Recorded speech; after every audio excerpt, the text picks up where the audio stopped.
This is my review of the Frito Lay's Snack Box 40 count of the Lay's classic potato chips. These are the 1 ounce bags. You get 40 of these right here and here.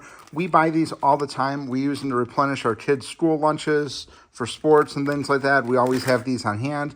It's a really great pickup here. I read some other reviews online, says some of them were cracked and things like that. I should tell you, I'm a repeat buyer of these. We always stock our pantry with them. Never have any issues with them at all. They always are, fresh chips. They always have good expiration dates and no complaints at all. This is the box that comes in right here. You can just see it comes in this cardboard box. They just put the 40 bags in here. And again, just if you're familiar with Lay's chips, you just get 40 of the 1 ounce packages.